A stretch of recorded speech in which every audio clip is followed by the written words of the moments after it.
Yeah, guys. This is Roger Moore here. We're in the second part of a basically absolutely, I would say, a struggle of a conversation. I think if we was in a proverbial pub, we'll be here for about good 5-6 hours. And I'm sure that this is going to be the debate of all debates. But I believe it's a debate that needs to happen because everyone's too scared to say it. And the reason why they're too scared to say it is because the truth hurts. Yeah, and trust me, the truth hurts. So we've decided on a back line, and for the ones, look back to part one and we go through the back line, and we're going to have the team, and we're going to be bigging up and we're going to salute it anyway still, yeah? But we're going to go straight into the midfield section.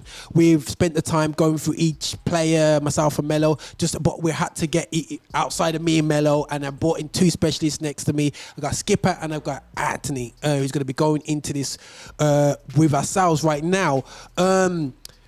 Right, we'll just go straight into it because we're struggling for time in the last one, so we don't know how we're going to get through attackers and midfielders, yeah? And all I know is the striking position, just seeing who's not on the, the list of strikers is absolute problem. So listen, guys, let's go straight into this. And guys, I must say, what me and Mello approach things from is a straight 4-4-2 kind of approach, yeah? So we're not going to go for the BBC's so-called professionals that have 5 strikers and I have Messi, Ronald, you know what I mean? They have 15, and say, when you see a team like that, you're thinking, we can do them. You can do Sam Allardyce on them. You know what I mean? Are you Liverpool? You know what I'm saying?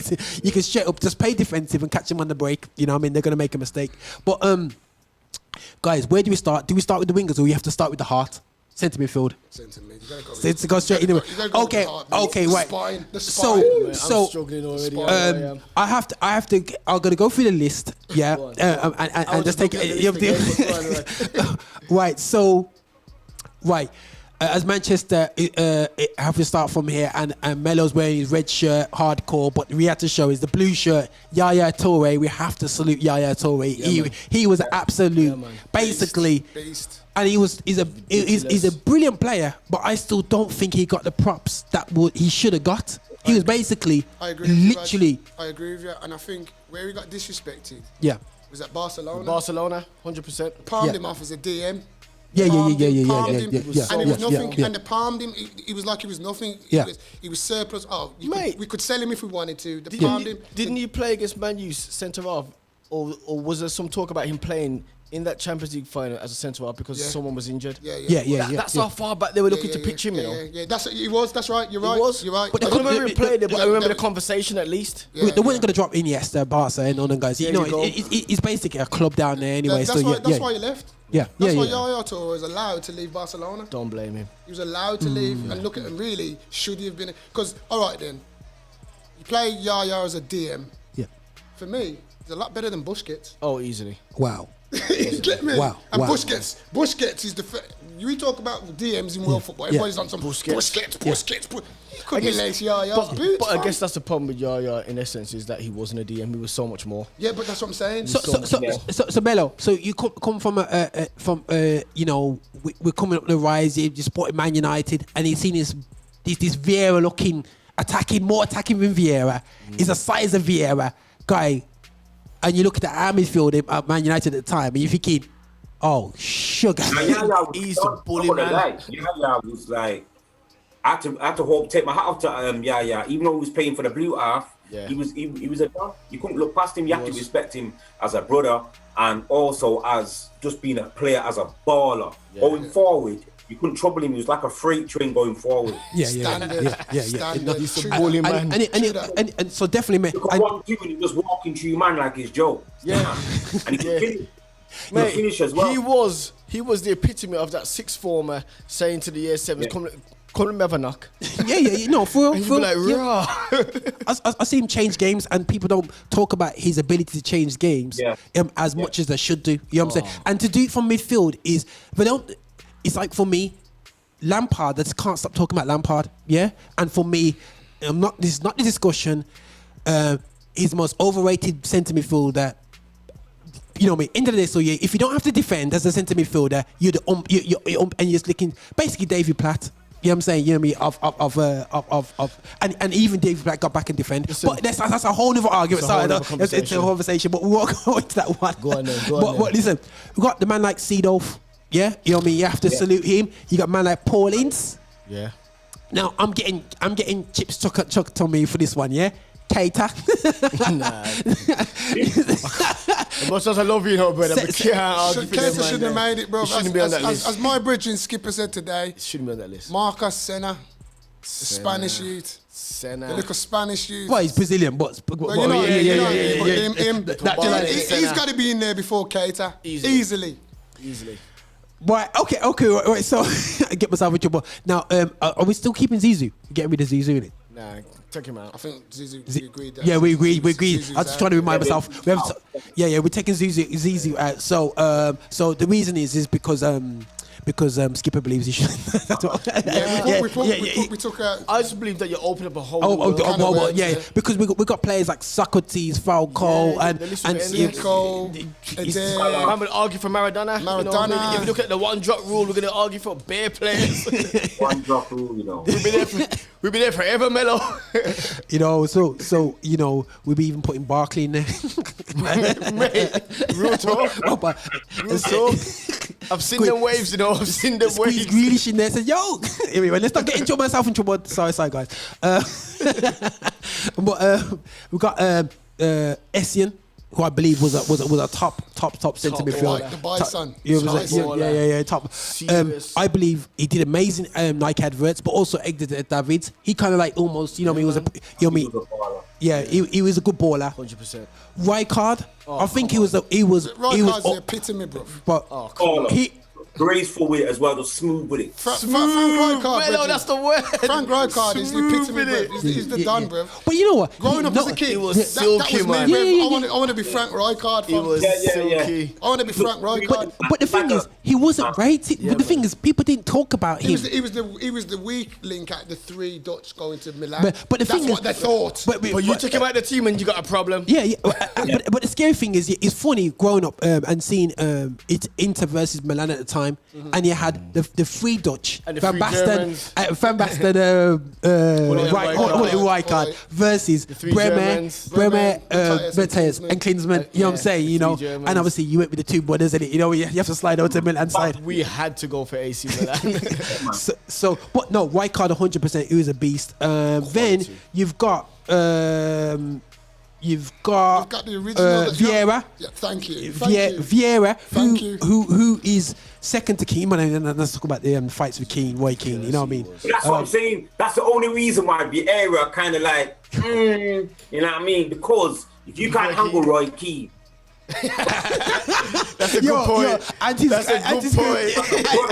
Well, I'm not arguing that. You know, I'm not arguing that because if we bring in that argument, if we bring in that argument, we have to take out Davids because remember, Edgar Davids got punched up by Robbie Keane at Tottenham. So I ain't having it. You can't handle the Keanes. You can't deal with the Keanes. You got a problem. Don't get me wrong, Mello. As an Arsenal fan, I'm with you. I thought Patrick Vieira, great player, but he wasn't. He didn't have no base.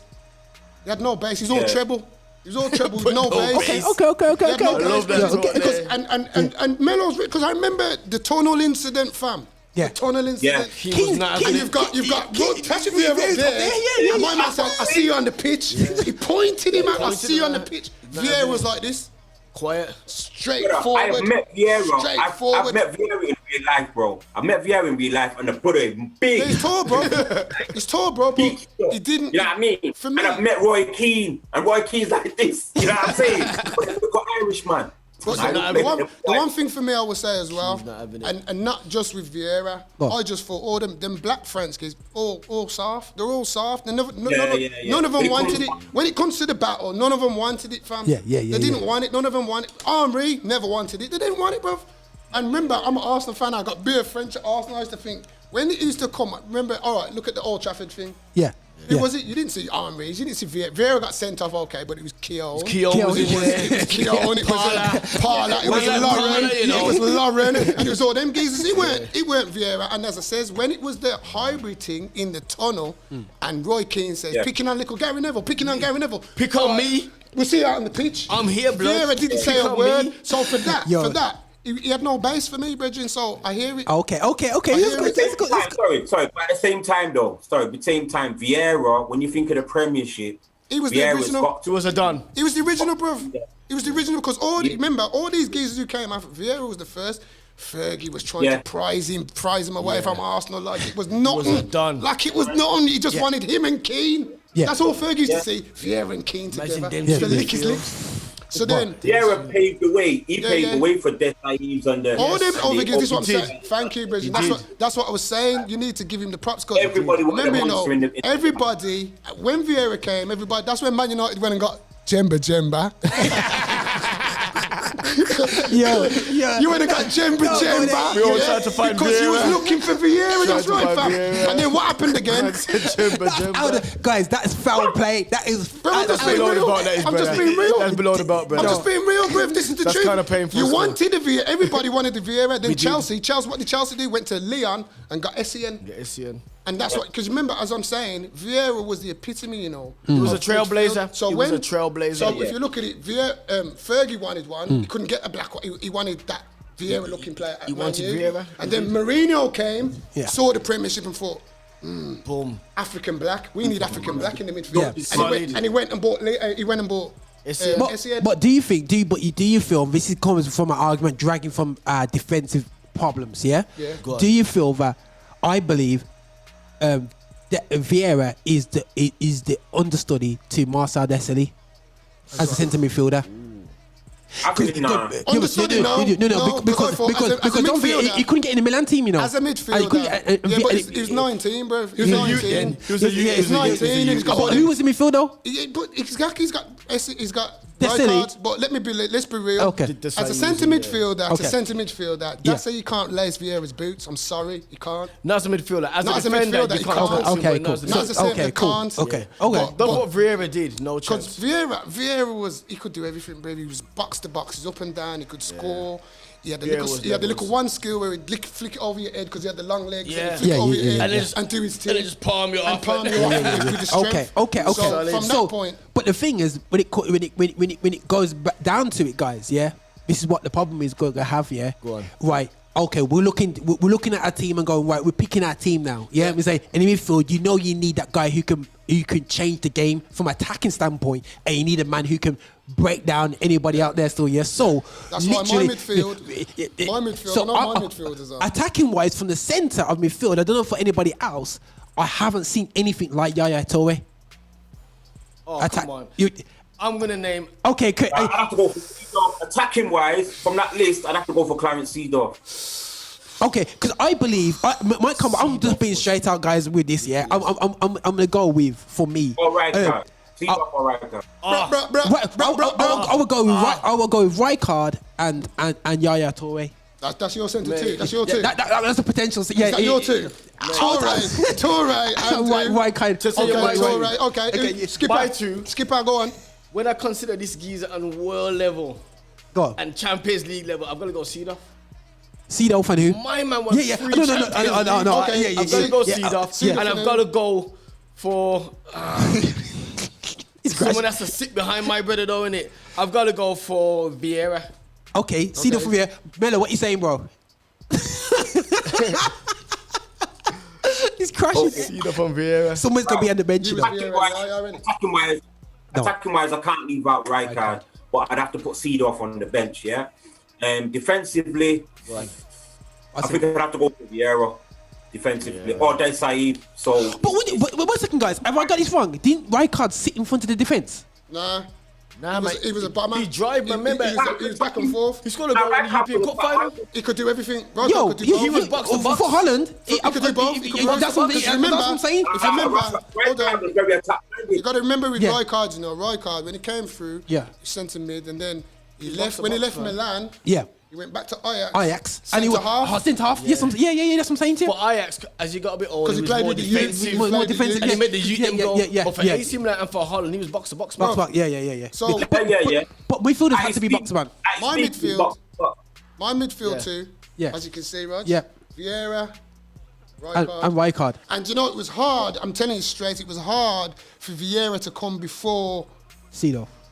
No, not even Seedorf. Seedorf was never going to be my sitting midfielder. Okay, yeah. Seedorf was. He's either Seedorf. He's your baller. He's either Seedorf or Rijkaard. He's your baller. That's where the problem was for me. So for the holding midfield, it was either Patrick Vieira, Michael Essien, Clyde Makaleli. Makaleli. Remember, And that's the thing we forgot about. We've talked about all these. We haven't even talked about Claude. We haven't even talked about Claude, fam. But you see, for me, why Claude doesn't get... Because, I mean, again, we talk about... He's one-dimensional. He wasn't even... But look what he was... But if that's what you want, when you look, he's your man. But when you looked at what he did and his value, he was undervalued again. Remember, he revolutionized. When he left Real Madrid, when he left Madrid didn't win no trophies after he left. But they bought Gravison instead, didn't it? Thomas Gravison. Madrid shut down when my man left. There was the disrespect. They were done. But you see, that was the again, this is getting down to colour of the skin tone because Makaleli was on some chump change contract. And that's why he had to go to and that's why Chelsea came in. When he went to Chelsea, they called it the Makaleli role. They named it. They named him the role. Redefined because of him. Because of him. So now you're making me rethink. Makaleli's like a Kante. Kante's kind of took over there. It's like the modern. Although Kante does a bit more going forward. You want the baller that can do that and play a ball as well. You're looking at. And that's why I go with Vieira. Yeah. That's why Vieira got the nod. Yeah. For me. So okay then. So depends what you want. What is okay, right, guys? So what you said. Me personally, if I'm looking across, because it's all about intimidation as well. So what we say when we're looking across. When you look at our midfield, you're looking at 6 foot odd Vieira. It's what they and 6 foot odd Rijkaard. You know what I'm saying? And then who could both play? Rijkaard had that streak in him. Who could both play? Remember Rijkaard had that streak in him. Man, they could both play. Spitting after players in face. Rijkaard could finish as well. Yeah, he could finish as well. They could nyam. They could both do a lot. But you know what, lads? I'm going to be honest with you. You see, with the choice, and this is what I was saying to Roger on the earlier, bench. Not even that. We're picking this team, but you know, you're picking the team off your head, but you'd have to see the opponents to see who you pick. Okay, cool. You get what I'm saying? Yeah. Because we're looking now and we're saying, that's like with any team. And we're saying we've got certain players. We'd have Rijkaard, or Vieira, but we might be playing a team and they might have. All right, two centre midfielders. That's why. That's what for me. That's why we got the bench, and that's why I would say go foot on the bench. The recovery mode is Yaya Toure. Because on the bench. But also that's why Rijkaard works, because he can do anything. That's right. He was always. If you say to my man, you better go and sit for 10 minutes, he'll lock it. He'll box it off. If you say to him, drive, mate, he will go and get you a goal. Yeah. He can do that. Well, Seedorf couldn't do that. Seedorf's more attack-minded. He's just a cool guy. Yeah. He's more like a Dan kind of role. The most that Seedorf could give you... Seedorf was a number 10, you know. He was a 10, but the most that Seedorf could give you was almost like... Do you remember when Paul Scholes dropped back? And then was spraying balls for the last 5 years? Seedorf could do that in his latter years. But his main function was that he could do the lot. And he would get your goal from half right line, bang, top corner. No, see, he just never got the accolade. Like David was more stylish. He had the fancy enough. Would you argue though that was because what we discussed earlier on in terms of the Dutch team and the issues they had about race? Because we saw them. Remember, we were all kind of influenced by the media and the press, and we saw that Dutch team as being problematic. But now when you dig beneath the surface, you understand the issues of racism them man had to face. That's scary, you know. That's probably why them man didn't get the sauce on their names that they should have. It's probably why. It's scary, watching that Dutch team lose tournament after tournament, Mate, how did England beat them 4-1? How did England give them 4-1, bro? England? What you say, Mello? What you say? When you looked at the squad, you used to think to yourself, how are these guys not running things? Yeah, man. 100% Mello. 100%. It absolutely, definitely scary. So all right. So what are we going for? Rijkaard and Vieira? Yeah. I think everyone's happy with that. What you say about Mello? Yeah, you happy with that there? And for me, on the bench, Yaya. Would you say that? Were you comfortable with that? Yaya on the bench? I don't know. I like it depends how you're going. Again, as I said, you see, I love Claude. It depends how you're going. It depends what you're going for, really. Because okay, cool. We've got a question mark over Yaya. Because look, we got Yaya. We could have gone. We got Essien. We got Senna. Marcos Senna. We got Edgar Davids. Essien was another one, I think, though. Essien was another one. If you're looking for flexibility, he could do both. He could sit and no one could get past him. But he'd also bang one for 20 yards. But also he can get a red card when you. But he did get a lot of injuries as well. Injuries did reckless sometimes. It was a bit reckless. It was reckless sometimes. And also injuries did him worse. That's why I'm just saying Claude, mate, but it depends what you want. Yeah, cool. Okay, cool. So we got the choice between Claude and Yaya for me on the bench, yeah? So we look at that anyway. Claude, Yaya, Seedorf has to get on the bench, bro. Seedorf. Seedorf or Davids. Seedorf or Davids. The pitbull. Listen. The pitbull has to... Boy, Davids. Experience-wise, you can't put Yaya before Seedorf. No chance. Seedorf's done it all day. He's got the Champions League. He's got the free Champions League. Okay, cool. Wait, guys, I'm getting corrected right here, right now. So Seedorf, okay, so we go with Seedorf, yeah? So Seedorf's one of the subs for the midfield. One of the subs, 100%. All right, cool. All right, but let's get to wingers because this will affect the subs bench. You know what I'm saying? You know what I mean? This is dotted so obviously me. Wait, hold up. Sorry. We had this debate. Where would you guys say Ronaldinho plays? Oh, bruv, Mello, we'll get there, bro. We're gonna get there, Mello. I know where you're going with this. He might be an attacking mid. You know what I mean? I thought he was an attacking mid. Mello, again, you see, this is what we were saying. Okay, cool. All right, Mello. We decided this because I see myself in Handsworth Park right now picking a team. So I'm gonna pick this team, yeah. And I'm gonna wingers, yeah. I can't put. Anyway, let's not go there. Wingers, yeah. Playing a 4-4-2. Yeah. Ronaldinho's kind of stifled. I know, that's what I'm saying to you. So, on a 4-4-2, he's stifled. But don't forget though, whenever you're picking this team, come on, man, this is all like fantasy.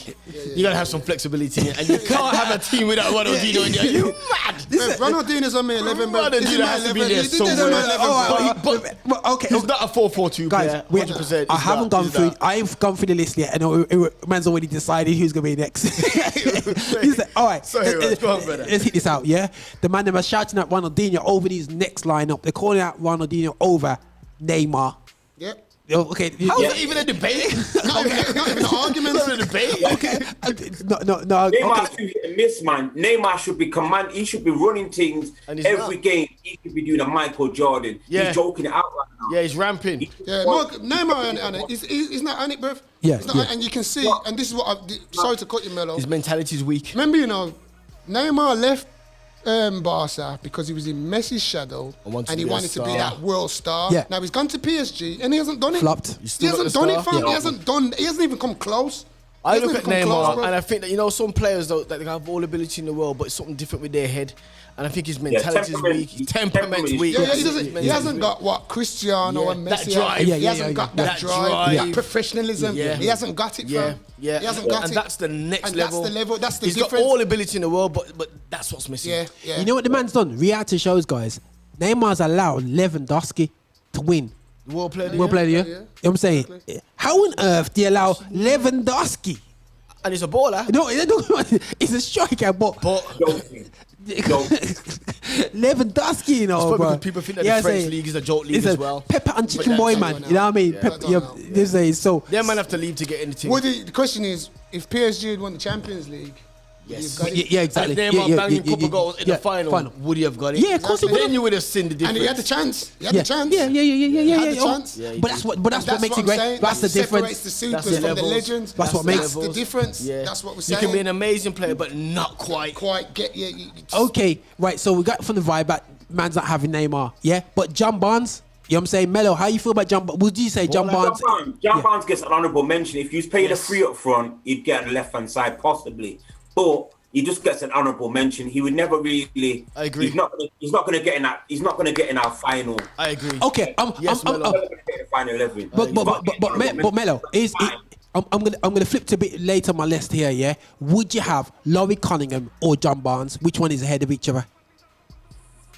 To be honest with you, I more watched John Barnes. Okay, cool. I couldn't bring Laurie Cunningham into the situation. Yeah. Okay, cool. I more grew up with the John Barnes era, but when I flip back to Laurie Cunningham and look at some of the things he's done, remember he's signed for Real Madrid. You can't be a waste man and be a black brother and be a dark skinned black brother and play for Real Madrid. Hold on. What year did he sign for Real Madrid? 80s, isn't it? It's probably 81, something 80s, like that. Yeah. 80s, fam. In the heart of 80s. racism. Racism was on a different level. Yeah, man. You have to be a baller. He was a baller. I remember Larry Cunningham. Again, I remember Larry Cunningham as a youth. And for me, and don't get me wrong, because John Barnes, when he was flying, Yeah. I'm John Barnes. When he was at Watford and he went to Liverpool, them first 4 years at Liverpool, he was a beast. But I didn't rate John Barnes because he didn't big up what he was supposed to big up. He had the door open and he just... fuck himself. He's doing it now. But he's doing it at the time. I'm not interested. Not interested. He didn't do it at the time, did he? Not interested in John Barnes. Not interested. Too late. That ship has sailed. Too late. Not interested. Man was Jamaican in port. He should have been. When you had the opportunity, he should have been opening doors, fam. And we understand obviously that the climate's different and the time is different, but he should have done a bit more. He should have done a bit more. He's back in now, and the reason why he's probably pudding over cornmeal porridge. How was that, fam? the rice pudding over cornmeal porridge. Standard, fam. Yo. Standard. My man gave up all those. Put jam in it. Ackee salt Man fish. tried to put jam in it. Ackee salt fish for Weetabix and he gave up all that. Still be He let jamming. himself down back in the day. Think about what he could have done for Jamaica football. Oh, mate. That's what I'm talking, fam. That's what I'm talking, fam. Do you know what? That's Part of exactly me, what I'm talking, That would fam. be historic, you know what I mean? But yeah. Jamaican football is When you hear imagine John Barnes talk now, yeah. that's why I think that part of me, because you know sometimes he talks, there's a bit of spice and the edge to it now. You see he's almost angry, and maybe it's because you're looking back and thinking, I flopped myself back in the day. Because now he's not ramping with the black thing, but maybe he should have said a bit more I then. tell you as well, I forget, even from a Jamaica point of view, I didn't rate John Barnes, because when John Barnes, remember, John Barnes was the first British footballer to earn £10,000 a week contract. Yeah, I remember that. I remember that when I was contract. talking about it. Oh, John Barnes remember on the £10 a talk. week, and it was I like, remember the talk. whoa. Yeah. So for Highest me, paid. what I didn't rate for John Barnes, he carried it out. He should have went Italy. He carried it out. That's for me. I'm just being real, bro. He carried it English out. never did nothing for him. The English never did nothing for him. Nah, they didn't, Mello. What's it- Fully disrespected him. England Every kept time he having him on played the for bench. England, What used to vex me when you used to watch England. With Yeah, the- and it's booing. and they booed him. 15 minutes to go, 10, 15 minutes to go, and it John dumbed Barnes. up the whole damn game. Yeah, and yeah. then you had to give him, and then next game he's not getting a squeeze again. Mello, I what think- done it for me was when you played for England and man was getting booed. The Uruguay game at Wembley, yeah? He was getting booed. This is when I turn around to man them still and says, I am not supporting England ever. You know, Never. and I don't care. I agree with you, Roger. It's bombing, man. People say, yo, Roger, you're born here. Listen. The level of racism, dashing bananas at my man. My man's the best player in your country. Yeah. They should have built the team around him. As I said, for me, John Barnes carried it out. He carried it out. He went to Italy, the best league in the world. Go and test yourself with the best in the world. He was at that. He was at that stage. He was at that John level. Barnes was at that level when he was at Liverpool and he signed that big Especially contract. when they banned Liverpool From Europe. Maybe go and play abroad. And he should. I think John Barnes. He carried it. He just took the easy route and stayed in the in the first just gone division. abroad. He should have went abroad, and that's for me. Because no one over here If- ever love him anyway. Let's be real. If Luther Bottom of Blissett, Osman. if Luther Blissett Yeah. can bang in goals for Watford and sign for AC AC Milan, Milan. why is John Barnes still in England? Do you know what I heard? I don't know how true it was, but I heard I was watching a show once, and I heard that because racism was so rife then. I know what you're saying. That they signed the wrong black man. Yeah. I heard that AC I Milan know. actually wanted John Barnes. Barnes, Yeah. All of them yeah. was, Because he was at Watford, and he was at Watford as well. and they got blissed by accident. I don't know how true it was, but that's what I heard. I heard that same thing, man. It's deep, man. And that's what hurt me with John Barnes. Oh. The fact that he didn't take the opportunity. He was the best. He was the most well-known black player at that time, worldwide. Yeah. Before writing all the man, At he that was a time, trailblazer. He was the player, so it was for him to go to Italy and take that next take it, level, take and he it, didn't yeah. do it. And for me, he carried it. And plus, he's Jamaican as well, made it worse. Fully Jamaican. For me, Even as now, a you still Jamaican- hear the Jamaican in As him. a Jamaican, The acting it's made was worse. strong. The acting was strong, Bridge. You couldn't deny the way he was Roy coming Hardy, from. Roy Hardy, You still hear it now, Mello. You still hear it now in his voice to this day. But guys, right, I'm trying to just get through this, but with this, Go on, emotions are coming out with players. I'm talking the thing. innit? Man's getting passionate now, you know. John Barnes, we might put this snippet in at you at it. You know what I mean? Man might come. Hey guys, can I give you a call? Man's getting passionate. We But know anyway, we're boys, but all I right. think we could've On the done more, mate. wingers, we did a salute out to Finidi George. We thought he did bits when he was at Ajax. Not to get into this squad. Honourable mention. Mate, my man signed for Ipswich. Not to get in this squad, bro. Come on, Roger. Not to get in this squad. But when okay, right. So obviously, Finidi, we salute you. You came through, but you know, not this one. Not this one. I'm gonna jump over the person that everyone mentioned quick, Ronaldinho. I'm gonna go straight to Garincha. Now Garincha now, no one talks about now. Yeah, I do. And, you would say, and I think that this also highlights what did black people what did black people watch when we was younger. We watched Brazil. We didn't know, like 1966 never meant. I don't know if it meant anything for you, bro. 1966 I wasn't born. It was I wasn't born. 1966 to England meant but in our communities, and I think people don't realise 1970 was our earmark for football.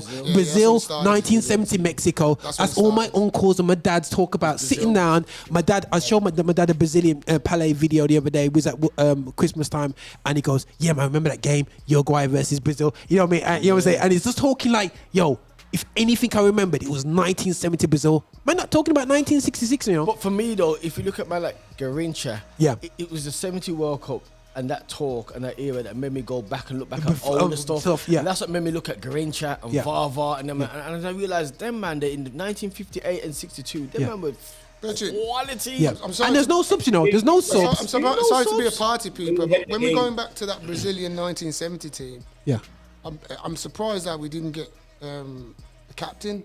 Carlos Alberto. I'm surprised that we didn't even get him in here. Carlos Alberto. Get me, bro. We didn't even call him, bro. But you know, best goal ever. But that's the problem now. That's the problem we said about bringing in Zico and Falcao. Them, you know what I'm saying? So we had to limit that one because that will cause a problem. But it was looking darker still. It's probably about as light as Danny Alves, bro. It's about as light as Danny Alves and Cafu. And Cafu. Easily. Cafu in the darkest. I'm darker than Cafu. I'm Roberto Carlos, mate. He's the same as them, man. It's the same, bro. So, to be a party people, but going back, the bird, I mean, I remember watching an interview with Pelé, and Pelé said, everybody's talking about me, but it's the winger, the little bird, they was calling him the bird. My man, because he was disabled, he had something wrong with his knees legs, and I think he had polio as well. Polio and that. He suffered from all those things, but it's still dotty. So for me, polio or rickets or something. He had something to his legs. He had the alcohol problem because of trying to drink the pain. So for that alone, mate, Garincha's he's in my team. Okay, guys, right, we're gonna zip over to the next couple players because next we're right winger and a left winger. So we're gonna bring in also the pure Brazilians, you know, pure O's, Jarzinho. Rivaldo. Jarzinho. And then you've got Rivaldo, who doesn't get rated by Brazilians. World Player of the Year. Also you've got, and we mentioned Laurie Conham. Now the biggest controversial one, Ryan Giggs. You got Ryan Giggs. I got him. I got a picture of him scoring a goal against Arsenal, but we know about that goal. That goal. That's quality. You know what I'm saying? love Ryan Giggs. Which goal was that? The one where the one where where Vieira give him the through ball. Vieira give him the through ball. Shocking, bro. Shocking. Shocking. And I think that I never forget the interview that I had with Winterbird. Was it Winter? Bro, I remember, you know, that game. Because where my mum lives, bro, I can stand on my doorstep, yeah? I can stand on my doorstep, and when the crowd roar at Villa Park, you hear it, Bridge, and I never forget it in my house that night. I never forget it, bro. I remember I was on the phone to a Man United, Bridge, and I remember when Arsenal got the penalty in the last minute, and I'm thinking, see, Dennis, man, I cried, bro, I cried. Dennis missed. And I just knew from then. And if there's one team you don't let off the hook in the last minute, it's Man United. You don't let off Man United. Because they're that team who will score that last minute goal. Yeah. And the rest is history, as they say. Yeah, man. 10 men, you know. But anyway, listen, Giggs the real treble right there. Giggs, man. But also, what we did salute, we did mention Sadio Mane because over Salah, I don't know for you guys, over Salah and Mane, I have Mane above Salah all day long. You know what I'm saying? I don't like Salah. He's a greedy. all day. Salah don't even know. Yeah. He's a bully as well. He's very unselfish, Sadio Mane. Very unselfish player. What's that, Mello? What is he saying there? I'm just saying energy, work rate, and just sometimes he's very surprising. His touch and his finishing. End product. Look at his goal the other day against West Brom. Chief. Fam, I'll be honest with you. You see when you mad. When Sadio Mane talk it, Mello. When he was at Southampton, and I think if I remember correctly, Man United was the first team to go for him. And I used to think, at the time I was thinking, why would they want him? I don't understand why they want him though. I didn't see it. I never saw it when he was at Southampton until he went to Liverpool now. Yeah. you've seen him. He's evolved as a better player. I saw it at Southampton because he would always give Man United problems. But I didn't think he was as good as he is. You know what I'm saying? I thought he might have a good game against a big team. Yes. But I didn't think he was as good as he is. Consistently Now when you're saying Real Madrid are after him and I'm thinking, mate, he can play for anyone in the world, bro. Sadio Mane is dirty. He's a serious player. He's a serious player. But so guys, so this is the problems we're having, a winger problem it's now. Serious, but my wingers are sorted. I've got my okay, cool. sorted. All right, then. So Mello, hold on. But the problem is, if you're doing wingers, that means you're playing 3.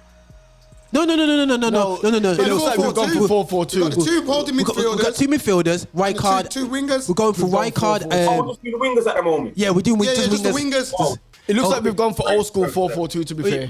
So are we gonna go inverted wingers or are we going for traditional wingers?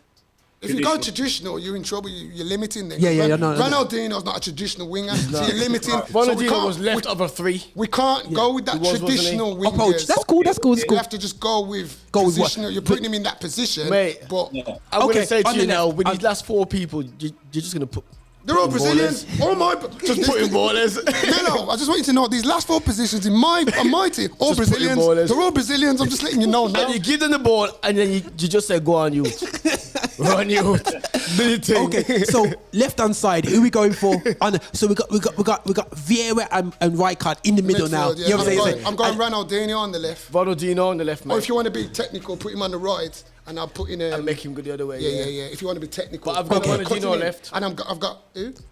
I've gone on my left hand side. I've gone Ronaldinho on my right. Garincha. So me and Skippa, you see Skippa, we got that telepathic, you know, and there's no convert. I only seen Skippa coming here today. Yeah. We've had no dialogue. That's true. I'm happy with that. There you go, Mello.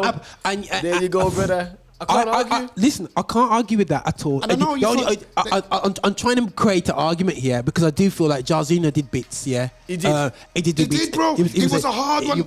Bro, don't get it twisted. It was a hard. Roger, I phoned you. Remember I phoned you when you sent me the list? I said, Rog, you do my head in, bro, because, bro, there's so many different... You mean not say we're putting Jarzinho in there because of his skin tone? We could be, bro. You're right. We could because of his skin tone. Because remember, if we're talking about skin, Garincha was a fair. Garincha was fair. He was fair, brother. Yeah, okay, cool. He was the original Spanish looking. He was fair. He was fair. You know what I mean? So from that point, but he's from the Velez though. He was fair, but then you got man like Cafu, you got Carlos in there. So again, me personally, I'm going Garincha, bro. I would go with Garincha. What are you saying? Garincha on the left? On the right. On the right. Okay, it's a cut in. That's so Ronaldinho. But if you want to be technical, I'd put Garincha on the left so he can cut in. And I'd put Ronaldinho on the right. So you can say, oh, switch. You know what I'm saying? Yeah. We've got problems. Confuse them, switch off. But you know what? Them, man, you just say play. You leave them, man. You don't get involved. Can I just say, we've got to there. We know now, really. I know who Mello's front 2 are. The front 2 are done. Your front 2 are. The front 2 are done. The front 2 has to be. It's not the front 2. There's going to be Right, guys. Let's go through the list because we have to show respect to the other ballers on the list. Yeah. We have to show respect. And I'm going to start off with probably the obvious one. But we're going to start off with Pelé. Pelé's on my list. The greatest footballer to walk the earth. And people are not arguing, but we need to pick that up. Thierry Henry, you know what I'm saying? You know what I mean? Brilliant. You know what? Got proper top baller. Eto'o, who I think is Samuel Eto'o, underrated. Underrated. I would argue he's probably the best African footballer ever. Yeah. I would argue that 100%. I understand that. But maybe I'm an AC Milan fan and I love. I don't think he's better than George Weah though. George Weah. I thought George Weah at his peak was absolute. Gorgeous George was dirty. He was dirty at Monaco. He was dirty at Monaco. He was dirty at PSG. And he was dirty at Milan as well. He was, but I was just looked at Eto'o in terms of longevity. I know what you're saying. I know what you're saying. Yeah, I get on the world stage, what George Weah did to some of the best defenders in the world. I know. At Milan, George Weah was sexy. You only have to think of the one goal. Just think of that one goal. The one goal from one half to the corner. From the corner. But guys, one goal. You think of that. I never forget. To be fair, I forgot about George Weah, so I might have to reconsider that. George, and you see what hurt me as well. George Weah doesn't even get in the starting 11. He doesn't.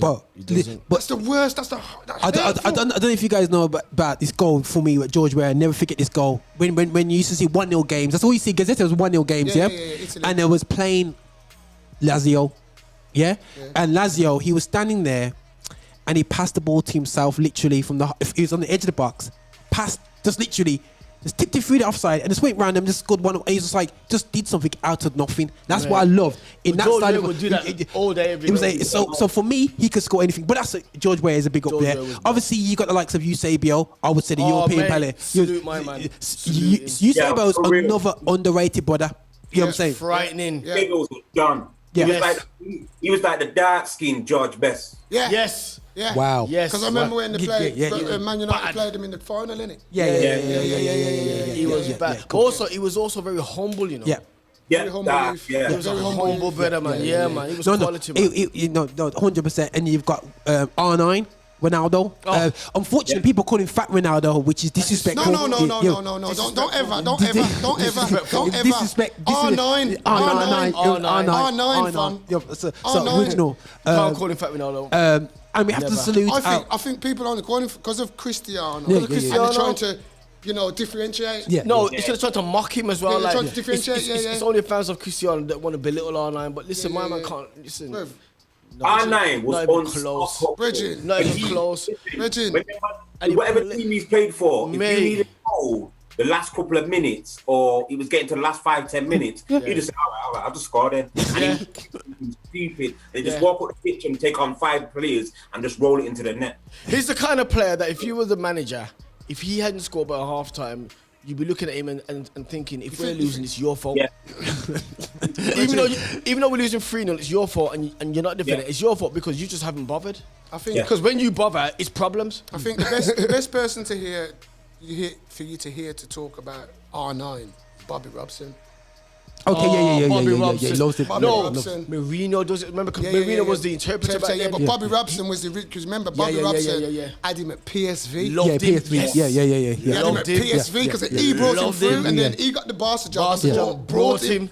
But you know what's dangerous with Ronaldo as well? He had knee problem all his career because he had knee problem from PSV. You know what I'm saying? He didn't have 3 major injuries. But it didn't kick until the different knees. Until the Inter Milan. That's where he got the first injury. But he had the issue from PSV. Yeah. And to be honest, you remember watching Gazette Football and people were concerned when you had Vieira and Ronaldo up front. Vieira. That was a problem. That was a problem, man. Vieira was banging. Vieira was banging 30 goals a season by himself. If you remember though, I remember that Inter Milan because when Ronaldo was there, I think Zamorano, yeah. Remember the 1+8. Yeah.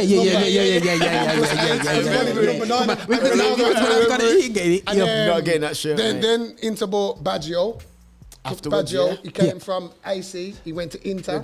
Yeah. And Ronaldo. R9 was still there. Still there. Who else would they had? That Joe KF. But they were only buying them, man. Figo. They were only buying them, man, because R9 was injured. Figo came after. Because R9 spent a lot of time, unfortunately, at Inter injured. Yeah. Because remember, he had the one season when everybody says Juventus cheated the league. Inter come second. I remember the game Inter versus Juventus. I never forget it. I think Ronaldo was wearing number 10 at the time. For Inter, he was number 10. He was wearing 10 often, Yeah, because when he first, remember, squad numbers weren't around in days. It was just numbers. So he went there and Inter lost the league. And there was a big controversy saying how Juventus got their referee. It was a big controversy. And that was the closest Inter came. And then it was the season after when he got the first knee injury. Okay. He came back again, and then he got the next injury. I remember watching it live, and he went down again. Yeah. And you know what? Sorry guys, if it seems like a homage to Ronaldo, he has influenced a lot of us. Let me just mention the other guys because I knew we get a problem going with Ronaldo. We got Drogba on there. I put Rude Holy on there, saying, listen. You say, and you've got. I had him down, I had him down, but he was a weird player because he was a striker, but not a striker. Because that's what I'm saying. We had that conversation. He could play centre mid. Remember when he went to Sampdoria? Yeah. And he had that big season on the right, and then Milan took him back. Milan took him back and mugged him off. Himself and take him back, and then mugged him off again, and then he left again anyway. Just because he had an injury. You see, I'm with Skippa, because he was a big baller.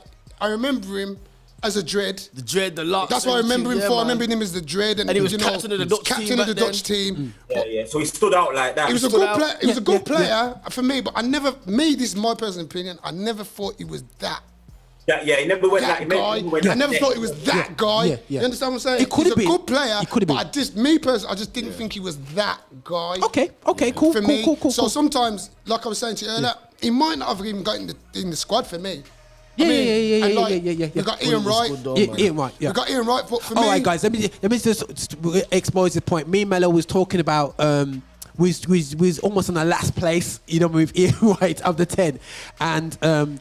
Mello, we were saying about, okay, we've got a personal affection towards Andy Cole and York. Yes. You know what I'm saying? But we had to choose, as Man United fans, Ian Wright, York, or Cole.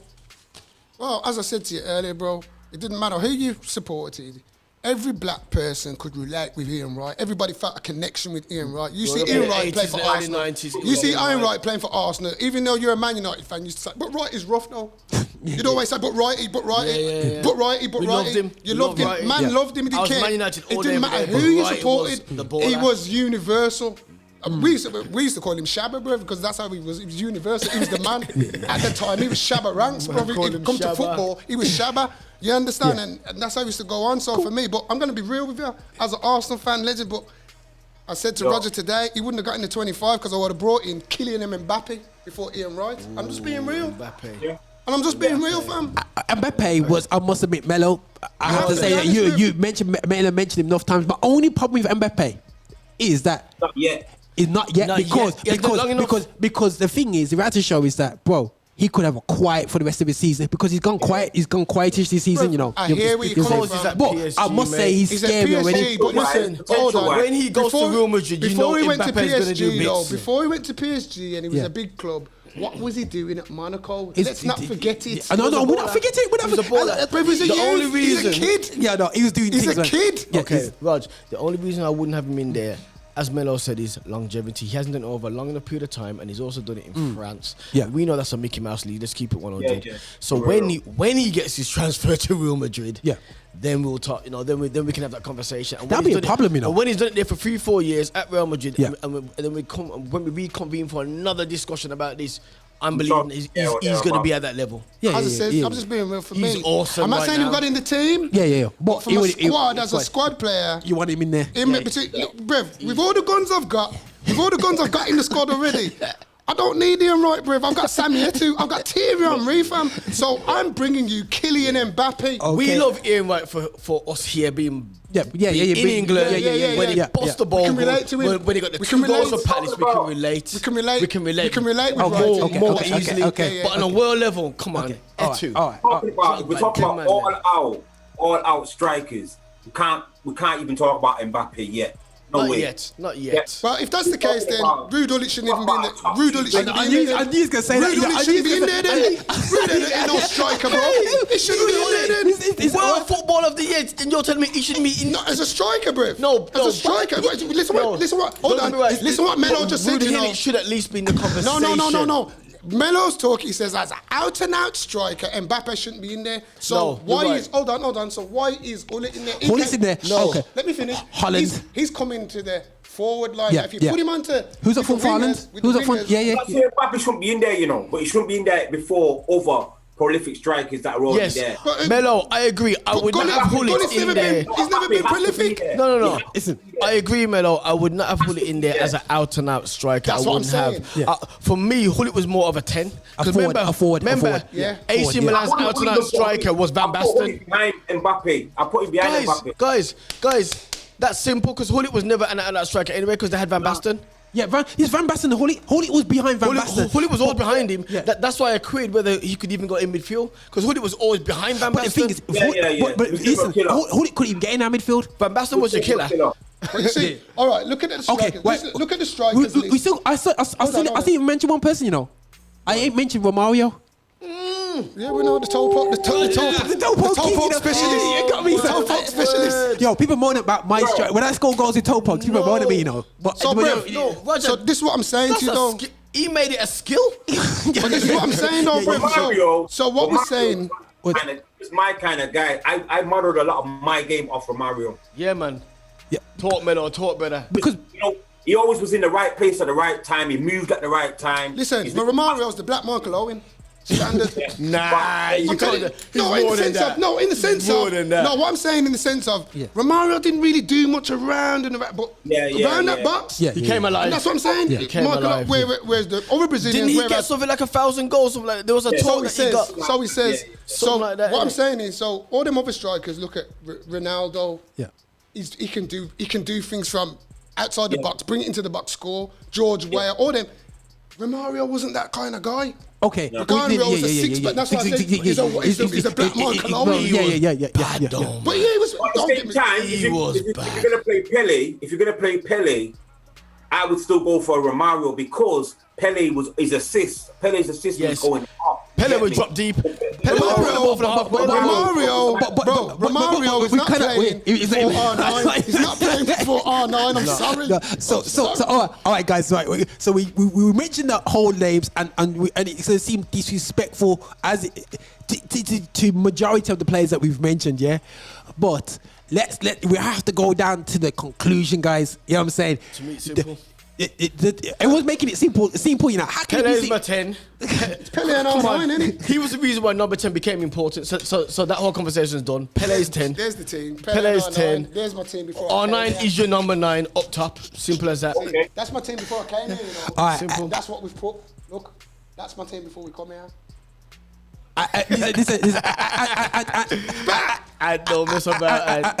Anti's not ramping with this now, so yeah. But listen, we have to salute Pele, and I think you know what, guys, and we have to.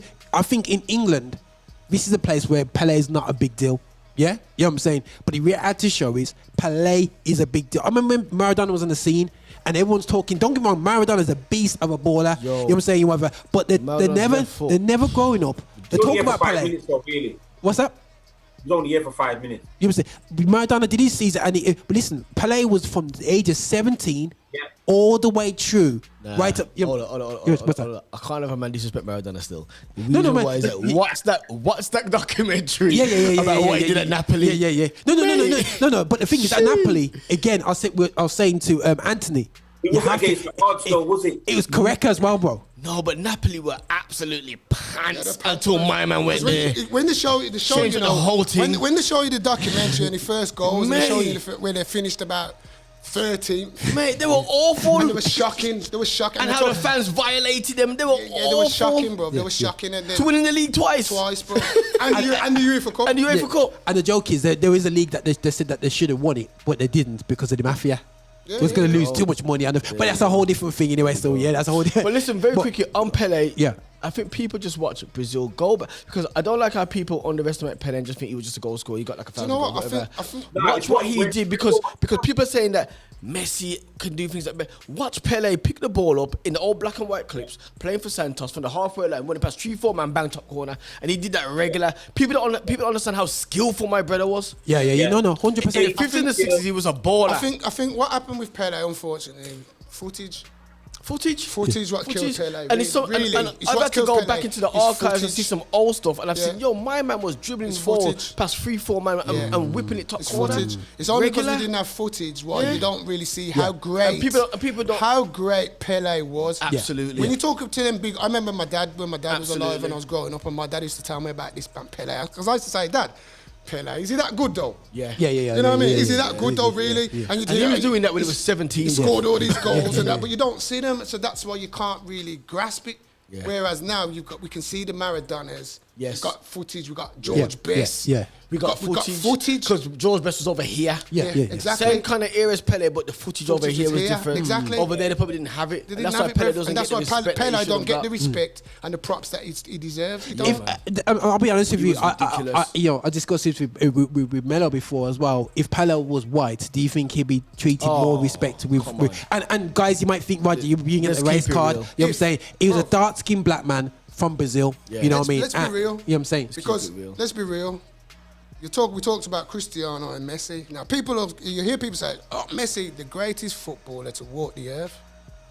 That means you're disrespecting Pele. Then yeah, he did no disrespect. Total disrespect. Yeah, but and for me, you can't look at the quality of football pitches and look at the quality of footballs they were playing with then, bro. And he was banging it from halfway line. The new football pitches, the quality of footballs, bro. That's what I said. The boots they were working with, the steel cap toe boots. Remember, you know, man was playing with no subs. No subs or injured, still has to play. Yeah. Crack on with it, mate. Bridging, and if you watch, you talk about you couldn't afford to pull a hamstring back then. Go and watch the '66 footage World Cup footage. Kicked him out the tournament, see what they did to Pele. Yeah, I know. Kicked him out the tournament. They did to Pele. Mashed him up out the game. They mashed him up out the game. Kicked him out the tournament From '62. Remember, Brazil won '62. Listen, everybody's looking for Pele, so he's come to England. Kicked him out the tournament. They kicked him out the tournament. Just imagine how much respect Pele would have got. Just imagine if Pele had transferred to a Man U or to a Liverpool or a Real Madrid or whatever in the '60s. And the question how much respect he would have got? Why didn't he go? Because Santos were already better. Check it like this. Wait there. Is Pele older than Di Stefano? Di Stefano and Puskas and the man there. Remember, Di Stefano left their country and went to Real Madrid. So why didn't Pele go? Why didn't they go? Cool. Okay, and also he didn't need to. He didn't need to because when Santos played them in their little player tournaments, full game, Santos bossed them up. He didn't need to go. And it's a different football there for Brazil. Brazil was still a mighty. It was a mighty thing there. So Mello, what you saying? You happy with Pele being number one up front? Yeah, of course. You saying no blinking? Okay then. So now the question is, who we played up front? I told you, bruv. Pele and R9 standard. Mello, listen, Mello, are you comfortable with that conclusion? You know what? I'm gonna lie. You can't look past from R9. You can't. In his prime. God. Mello. I guess the question has to be then: if you are taking out R9, who do you replace him with? And I'm struggling with that. Do you know what, bro? I would have took out Pele just to give everybody a chance. Do you know? I'll take out Pele just to make the game equal. On reflection, you can't really leave R9 out. In his prime, there's no other people on that list outside of Pele really that can do what R9 did. Yes, and that's respect to certain man. But yes, I bet honestly, Mello, I bet if you were to speak to any of them forwards and you put them in over R9, they would ask you if you're mad. They would say, me before Ronaldo. so okay then, guys. Let's conclude the bench. We got 4 minutes left. Come on, we got to conclude this bench. Yeah. So the conclusion is like, guys. Yeah, we're gonna wrap up the team. I might just go do a mini video just to wrap up the team. Yeah. Bench first, Roger? How much should bench? How much are we going for? Did we say 5 people on the bench? But that's gonna be a problem, innit? Five, and we got 2 concussion ones. Hold on. If we're having 5 on the bench, right? Because remember we had Ashley Cole as a sub. No goalkeepers on the bench. I don't believe in that. We had Viv Anderson as a sub, and we had McGrath as a sub. So that's 3 subs already. But the thing is, I would say you have to take one of them off. You have to take one of them. So I'm keeping Ashley Cole. And you're gonna have to go with a fullback. McGrath. I think you're gonna have to go with a fullback who can possibly give you versatility and play both sides. Because you're going to have one fullback. But I would say McGrath and Cole I'll be comfortable with, because McGrath could play right back. So you could do that. Yeah. So I would say, and plus McGrath can step in midfield if he needs somebody to just the ball stop in midfield. Or you could put him in there, and then you could even put kind of Lillian on the right hand side. Yeah. All that, yeah, I'm saying. So we've got Ashley Cole, McGrath as subs, yeah? Yeah, we've got Clarence Seedorf, you guys are not letting that go. Seedorf with that. Mello, you happy with that so far? Yep, on the bench. So we've got 2 more subs. We've got 2 more subs. Now, who's going to be the sub? So, would you say Rivaldo as a sub? No. You see, it's a hard. You see, this subs. We've got 2 subs now. We've only got 2 subs. Okay, striker. Okay, you got to have a striker. You got to have goals. All right then. George Weah. Who's your striker as the sub? George Weah. Joe, I'll bring on Joe. Who's going to change the game? You're struggling. You, Sabiel, or George Weah? Thierry Henry. Come on, bruv. You can't run out Henry on his day. He can run from the halfway line, brook up players and score goals. Henry wasn't a big game player though. I don't know, I don't know about that. You've got a good point. When it came to the big games, he didn't really do much. You got a good point. Because did he? Okay, if you're gonna say that, let's look at the big games and did he do? And you know what, Mello, you've got a good point. I'm thinking about the only big game I can think of where Henry really let me down. Barcelona, Arsenal, Champions League final, let me down, clean through, should have made it. Okay, but you tell me the big games when Henry did score. FA Cup finals. He didn't score. How many did he play? He played against Liverpool. But even if he did, he didn't score. He was robbed that game. That's when and Charles was handballing and all sorts of God. If you remember, Man United. I mean, and even though you beat us on penalties, he didn't play. He didn't play. Was he in the game? He didn't play. We played Bergkamp up front on his own. Didn't play. Henry was injured. Oh, was he injured? He was injured. He didn't play. Okay. Didn't play. I'll give you that then, brother. Didn't play. So what we going with? Yeah, because time. Again, okay, you're saying he didn't do it in the big games. Arguments. It's one of those, but you're looking at a player and you're saying, can he turn a game? Thierry Henry is a player you can think. Yeah, you can turn it on. Who's going to turn it more? Okay, then. I still think you can't put Thierry Henry before even Mario or even like. It depends. Again, this is what I'm saying. It depends what you're looking at. You guys are making this because Henry again. He can double up on the left. He can come and replace Ronaldinho. Come off the left. Guys, we're about to go. Listen, referees like this going, yo, guys, come on, pick your team. As well, though. It was more of a 10, I think, as well. What's that? I think Henry could have played anywhere across that line. I think if you need him to go right wing, he could have done it. He'd go there. He could do it. He could play because he was that dotty. Because he was right-footed. He was dotty, man. Come on. All right. This is big games. It's Man United. All right then. Anthony's made his argument. Clivert would get before Henry. Nah.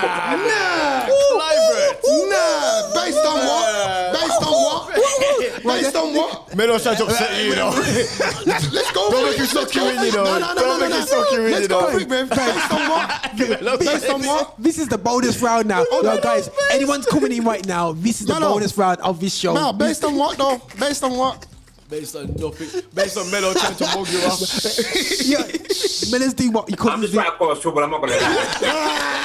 I love it, Mello. I love it. Respect, man. I was ready to come with you. I was ready to come for you know. Mello, I love it, brother. Okay, right, guys. I have to say that we're in overtime right now. But so we need 2 subs. We still need 2 subs. So we're in extra time show. So this is the extra time show now. So in the extra time show, we're suffering in the subsection. Yeah, I'm going on. I'm saying, and you go with Henry. I'm going on me. See, that's why I love Skippa. Because he can play anyway. Okay, Mello, are you comfortable with these guys letting us pick put Henry on this?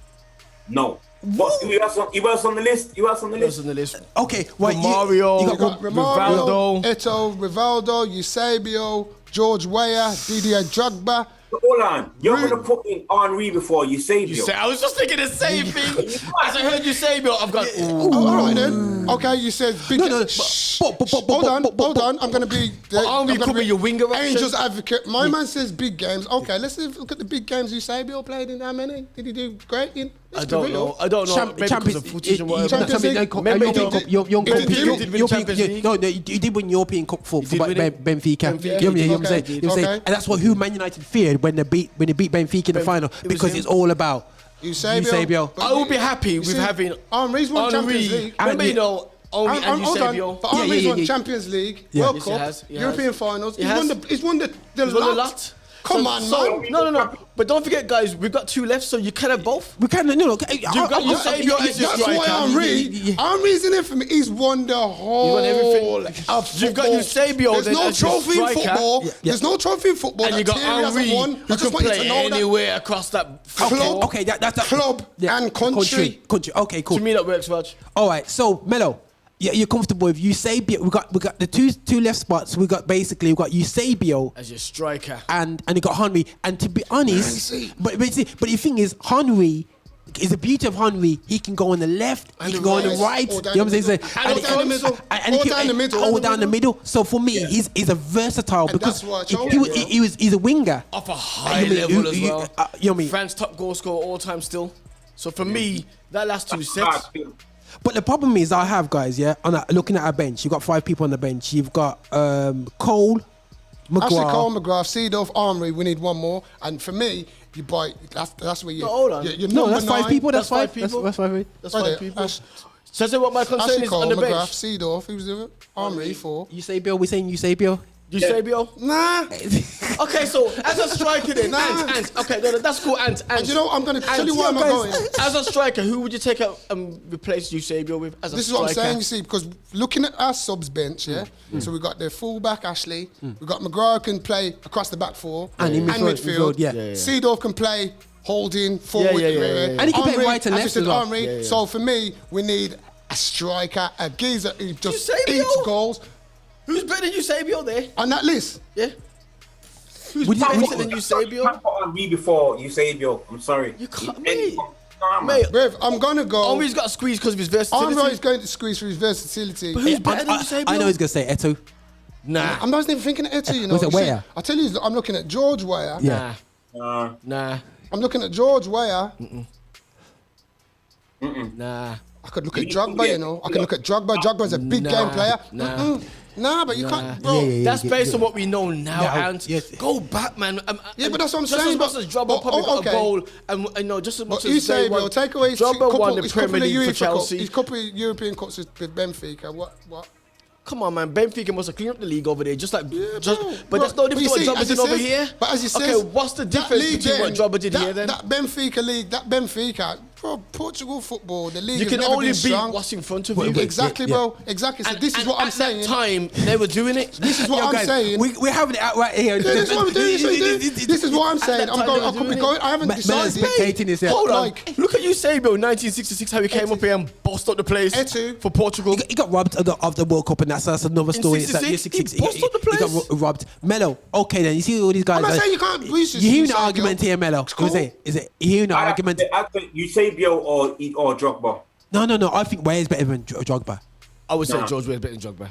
George Weah's better than Drogba. You see, George Weah. what you're basing your arguments on, though? What is it you're saying that George Weah is better than Drogba? Why? And why? And this is what I'm saying. As an all-round player, you're looking at them. They came from two different eras of football. Yeah. So look at the level that Drogba played at. this is what I'm saying, bro. I'm with Mello, fam. Trust me, bro. I'm with Mello, Bridge. Okay. And don't get me wrong, He you know. played for George Weah how was a great Drogba's player. level better than George Weah? How? Because he played for Chelsea. How was it? Chelsea better than AC Milan. Milan's a bit of a... But the players that he played against at the time. George Weah played. Yeah, but he played in an Italian league that was the most difficult defensive league At the time. It was the best league in the world. So that was the best team. Come on, man. He's gone to one of the best teams in one of the best leagues. Hold on, everybody's talking about George Weah. It's still more slower. It's still a more slower league than the Premier League. Have you forgot when George Weah came to the Premiership? He's done there, man. He's I'm just showing you, bro. It doesn't matter. Mate, He's still then showing he was you. looking to become a politician then. But look what I'm saying. This is where Melo's coming from. Mello. boots were And hear what dusty Melo enough. said. Drogba left Chelsea, went over to wherever, and still continued. Yeah. Where did he go? Galatasaray. He went to He went Galatasaray. to And he got more African Player of the Year awards as well. And then and he came back. He went to China. Then he came back to Chelsea. Remember, he came back to Chelsea. You know. Yeah, but you He came back. can't like Bro, on one I'm just- hand I'm just look looking at at- I'm look at just saying saying- that league was Mickey Mouse and then No, it and was. then, Don't get me wrong. but I'm saying that Yo, guys, this is causing more of a problem. Listen, the starting lineup. Right, so you know why? Because you couldn't argue with Pele. That's why. That's the problem. That was done, innit? That was. That's what I unfair. think. Pele, we know Pele's the dumb. We shouldn't even put Pele in the team Because it would be unfair. because we know Pele has to get a spot, bro. We know Pele has to get a spot. He has to. But the what thing I'm is- saying is, we could have picked a great team without Pele still being in And and it still be be a rough. great team. Yeah, and that's what I think. And that's the scariness, guys, of this whole exercise. that good. This exercise that we've done, and it's going to be over 2-3-part series when we explain this out. But reality show is, guys, it really explains and the scariness of how we don't get saluted by media. As black footballers. If we are this good, what we're looking at on this paper, yeah, let's be real. If we are this Not good, many teams that could beat this team. You say? There's not many teams. not many teams. Can you name a team that can beat this team? True. You know what I'm saying? Because the reality show is that Probably look could at name a competitive team. no. Looking at Maradona. The only problem we would have is getting Zidane past and people like that. But the thing is, the only problem that we would have is getting past Michael in goals. That's the only problem. You know what I'm saying? And even then, you know what I'm saying? You know what I mean? You know when you have that big goalkeeper, you're like, oh Lord. And I'll tell you this as well. You have to get to Zidane first. I'd have You put- I'd have need put- to get to our keeper first. Yes. And you can't get past Rio and McGraw and them and then Thuram and Vieira. Come on. Come on, there's Them animals man in are there. You know when we're serious. talking, we're sitting there, we're talking. Them man are We're gonna get serious. As I said, my problem was Gullit being in the, because Gullit wasn't a forward. But you see, forwards again, more- Batigol. We forgot about a Batigol. You can understand it, bro. What is that? Is that? Batigol, Batistuta. Batistuta is too Spanish, man. You see, we're talking with these two Spanish was Garincha. We could say Garincha was too Spanish.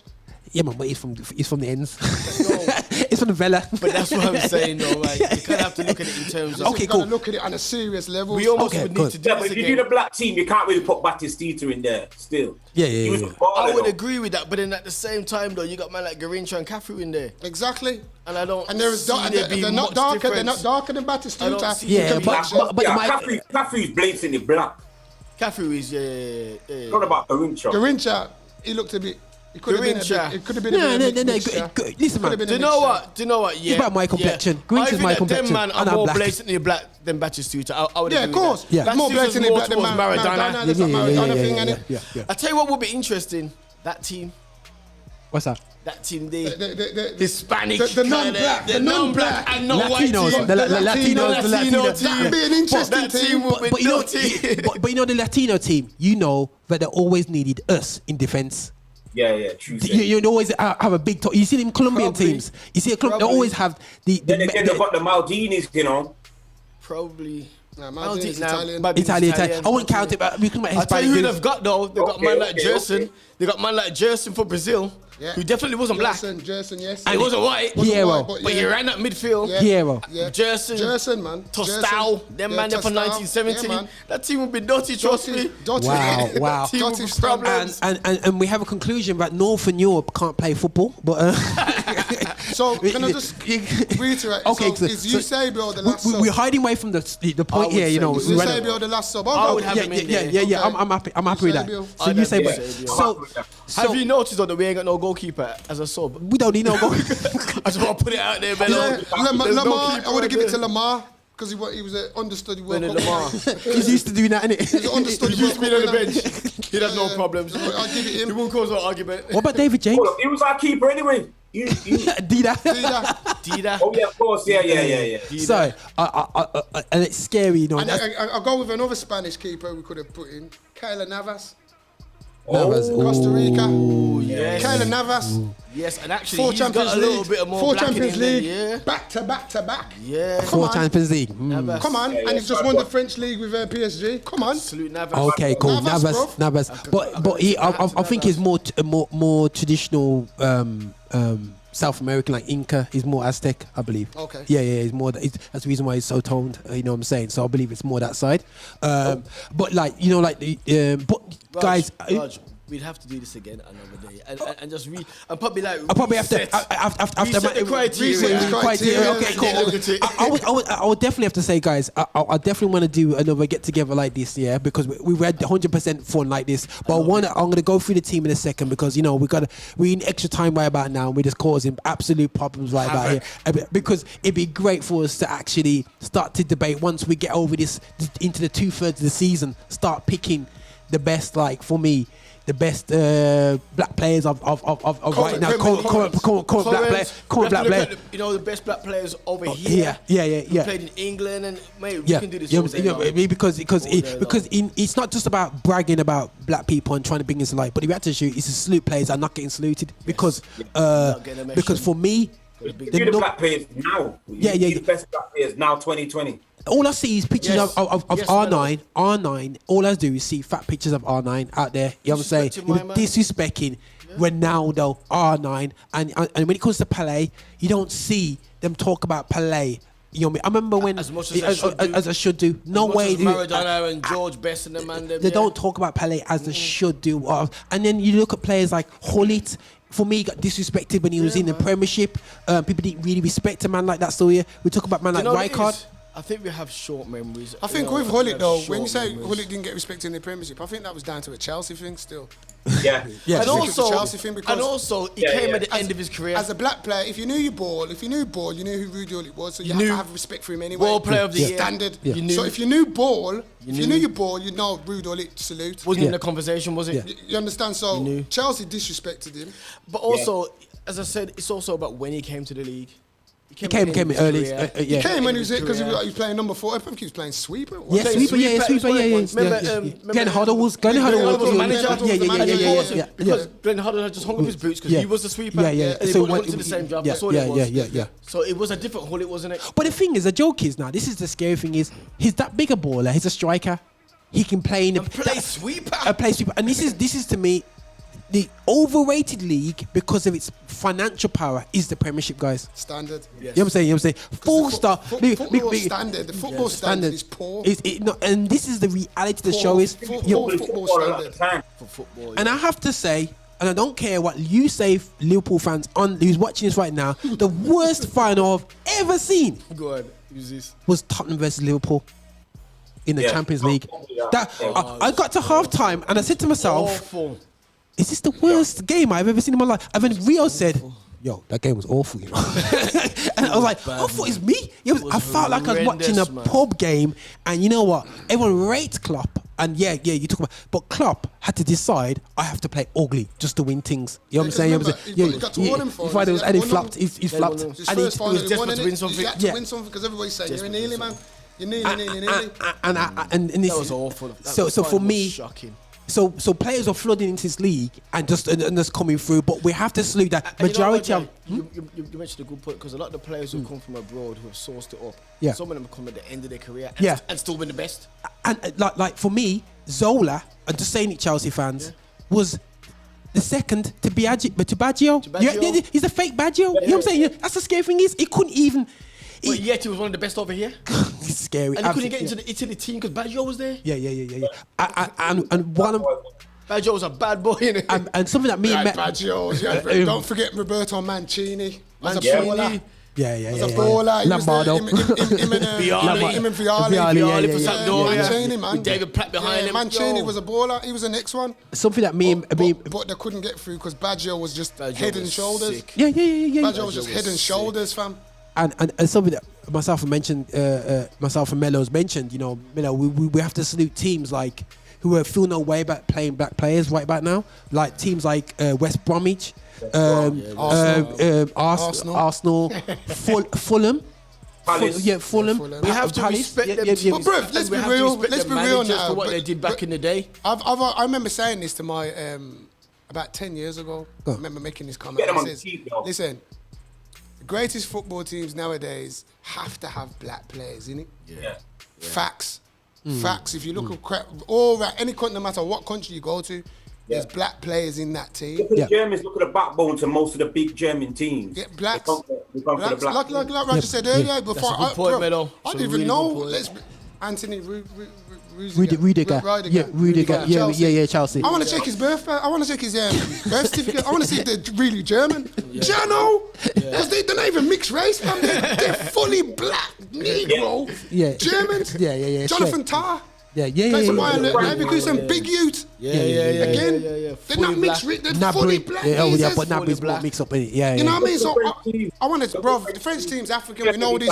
We know this. African. Well, there was the World Cup was won by an African team. It was won by an African team. Let's not disrespect fully Africa. He said it. Let's not disrespect, and the French people can get vexed. I don't care. I'm just telling it as it is. If these people, and this is what I've always said about black players, and there's a lot now, especially black players coming through.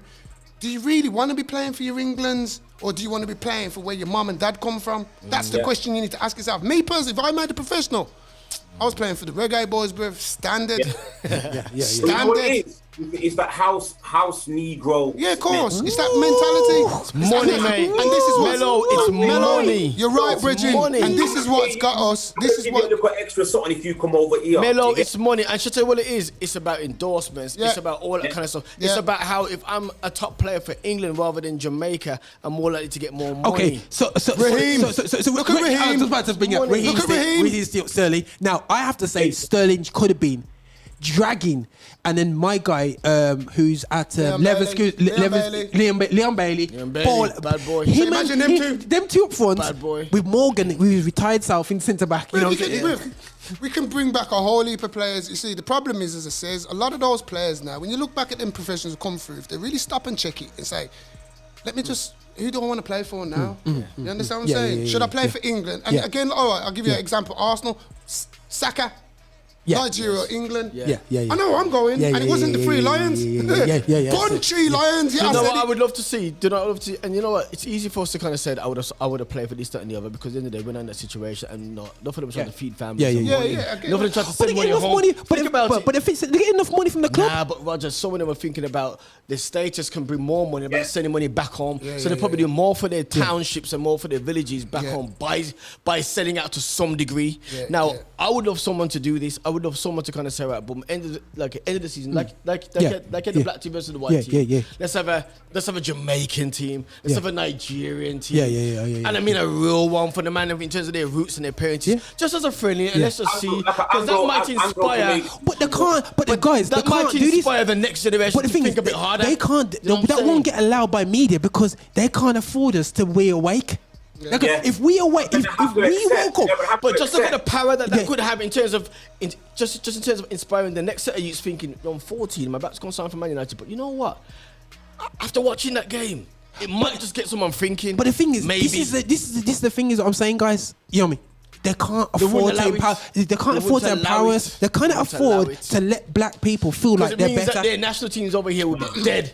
I think a lot of it as well. Really, you can hear inside what I'm saying, but it's down to a player, bro. And it's about a player knowing himself, as you said. Because for me, like, again, all right then, imagine my name's Anthony Sterling and Raheem's my brother. Bro, Raheem, I'm not talking to you, Raheem. You're playing for England. You're not English. You're not English, bro. Yeah. Play for your country, fam. Yeah. Play for your country of birth. Yeah. You see, because too much sports countries have been getting away. This is why England's the way it is. Now, I had this beef the other day with my brethren. Lewis Hamilton's won 7 driving world championships, and he's just gonna get the sirship now. Just now. Yeah. Okay then. Andy Murray, Scottish youth. Scottish youth. One Wimbledon. He's got sir, and he's not English. One Wimbledon. He's not English. Hold on. Lewis Hamilton's mixed race heritage, and in Barna, England. Yeah. And it took him 7 world championships to get a sir. Yeah. Guys, you heard it first. Right, That's really Come on. And you know what though still? Come on. And the more I think about it, the Boltings had a decision to make. Yeah. And one of them still chose, I'm going to play for my team. That's what I said to you, fam. That's what I said. My man wouldn't even say that a while ago, didn't you? Because he stayed black, bro. And this is what I'm saying. He still would have got the credibility that he would have got. Because now He'd still be playing for Bayern Munich. I think I kind of almost stripping back on my own argument here, because actually he could have done it. Just imagine if he was levels, because at the moment he's all right. But if he was levels, and remember he still wants to go play for AC Milan, and he still played for Barcelona. That man still signed him. Yeah. So just imagine if he was levels. If he was levels, and that's what I'm saying. And still play for his home country. If you're levels, and this is why you see. And this is where the difference comes. And still play for his own country. With the George Weah. Now, I'm sure George Weah could have done that French thing. Yeah. No, 100%. He could have done the French thing. Liberia, wasn't it? Yeah, Liberia. Where is the president now? But he stayed. Where is the president now? But he stayed. And still got money and still got this, that, and the other. Still won World Player of the Year. He still won World Player of the Year. You know what? I think I take it back, because actually, you know what? That man could have still made a bag of money. That's what I'm saying, Bridget. To go and send home. This is what I'm saying to you, fam. That's what I'm saying to you. Shall I tell you what? Come on, like Drogba have done it. This is what. Right. You see, this is what I'm saying to you. He could have probably played for France for all I know, but again, they could have, bro. And this is what I'm saying. That's why that's why I called Raheem personal as a Jamaican. Come from Marvelly, my Lions, Kingston 13. You understand? Yeah? But he's wearing 3 lines on my shirt. Bunchy Lions. But before the World Cup, he was on the front page about gun tattoos. Yeah. He was on the front page. Oh, Raheem Sterling. He's supposed to be a role model. But he's got a gun tattoo. He's got a gun tattoo. This is the same Jamaican youth, you know. And that's what I'm saying. Keep your heritage, fam. I hear that, brother. Keep your heritage, fam. And be that. Nowadays, yeah. Do I want to go and train at Lillyshaw, yeah, or do I want to go and train in some dusty ground in Trelawney? I don't, you know what I'm saying? Got to weigh up the situation. And this is the thing, though, bro. Yeah, but you see, Mello, when you're real, you're real, though. Yeah, because but listen, all right, I'll give you a next one. Some of them man have probably got the money to go and invest in a training ground. Yeah. Which is real, bro. These footballers probably do that. They're sending money back to set up a thing over there. They could do that. They could say, actually, because I'm not happy about my training facilities, like Roy Keane when he popped off and got kicked out of the World Cup, I'm not happy about what I'm working with, so I'm going to go and send money back and fix fix up this place over here now because I am going to personally be training there, getting ready for my World Cup qualifier. Them man could do that because I've got the money. These footballers are multi-millionaires, bro. They're not broke like back a day. They've got the paper to do it. They can do it. So it's different to John Barnes. But listen, guys, you don't have to sell out your country. Sorry, bro. You don't have to sell out your country to make the P. You don't have to do it, bro. You could have done it as a says. You know what? Raheem could have stayed. I'm gonna end up with this, especially now. It's still a big baller. It's still a big baller. The only difference is now. Come the World Cup or the weekends, them international breaks, he's going to Jamaica. He's not going to. That's all. That's the only difference. He'd still play for Man City. He'd still be busting out with things, and he could still do his doing. This is what I'm saying, bro. How comes those Africans who come from poverty, and they still do it? They still play for their country. That's why I rate it. When it comes to them things, I rate the Drogbas. I rate them. I rate the George Mayers. The Yayas. None of them sold out. Can I end with this though? Roger? None of them sold out for We need to probably recommit, and I just want to end with this though, because some of them have, and the reason why I said it is this: is it about their whole journey as a young footballer coming through? Because some of them, they probably were born and bred in Africa up until about 12, 13, then the family moved over to France. Because a lot of them are playing for the French team. We just said they've won the French, the African continent have won the World Cup. That's right. So we got a bit of this now, haven't we, guys? Where some of them have clearly gone to go and play for France, and I was saying the man at Pogba and then man could have played for someone else. Thierry Henry, Caribbean but play for Martinique. The French get them nice and young though. The French get them in nice and young from they were little kids. And then they build them up. So they more or less call them French. But how is that different than Raheem? Because he's been over here for a while, hasn't he? Yeah, he's been here from his youth. So how is it different then, guys? It's a difficult one, isn't it? And this is where we're gonna do a show on this, man, guys. Let's do it again, man. We're gonna break this whole down. Listen, guys, it absolutely been fantastic. I just need to conclude this section because we got into extra overtime and we got into event off session because I know it's gonna be on YouTube and we want to get spotted out. So, BBC, if you want to hook us up, man, we can be real on the BBC as well. I'm sure Anthony won't get scared of BBC. We get scared of BBC. BBC they wouldn't have me, because the things I'll be saying on BBC, they wouldn't have us, man. We're mash up the place. It's just gonna be boop, boop, boop. You know what I mean? Because we would just cause controversy. You just go on YouTube and all that. This is going YouTube, bro. All right. You need to push it hard because a lot of people be interested in this conversation. Okay, cool. No. Always, man. I'm gonna get that link out there, man. It's been fantastic with you guys. I'm gonna break it into 3 parts. We're gonna have part 1. Part 2, the second half of the team, and we're going to extra time, almost rent and the subs. Extra time penalties. Extra time penalties. You know what I'm saying? So, guys, definitely, I just want to just conclude the football team that we have. Go on then, bro. After all that, man, this is just trying to pick a black man, the best black team ever. Right, we got Dida in goals. Big up to Dida. Yeah. You know what I'm saying? We got left back Roberto Carlos. Fundafais, in defence, we got Rio next to Liam Thuram.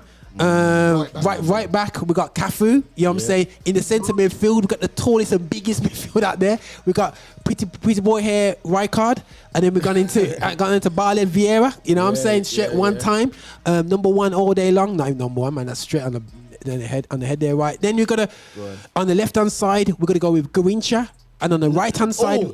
Okay, go on. I thought it was over around, but go on. No. But But we can tell them to swap. We got one of the versatile. So we got on the left hand side Ronaldinho, and on the right hand side Ronaldinho, left hand side Garincha. But the thing is, the beauty of it, them ones they start off with that on the team sheet, and the other team sees them on the both other side and get confused. You know what I mean? Saying so they can switch up there. And then we got up front, we got Pelé and the original Ronaldo. You know what I'm saying? Not the fact Ronaldo. For me, the 2 greatest Brazilian footballers to walk this planet. Yeah. Wow. Big statement. R9 was there, but he was there. When you talk to professionals about R9, when they talk about Ronaldo, and they say, before the injuries. Yeah. Here's Zidane talk about R9. If he never got injured, loved him. If R9 never got injured, I believe he would have took over Pelé. Zidane loved him. And the scary thing is, wait, guys, we're going to conclude because we've got seconds left and we need to conclude this, man. Now we're going to go to the subs bench. Now we've got Maguire. You know what I'm saying? I'm trying to get a Maguire hairstyle right here. got Ashley Cole. You know what I'm saying? We've got Seedorf. We've got Henry, and Eusebio. And then Eusebio, you know what I'm saying? So I don't care what anyone says, yo, bring me a team to beat that team anyway. So anyone wants to challenge us, you know what I'm saying? You know what I'm saying? Can't do it. Listen, try and challenge us, man. You know what I'm saying? If you're gonna complain and you wish Yukini was up front, let's not say no more. I can't have that talk. You know what I mean? So guys, I appreciate your time.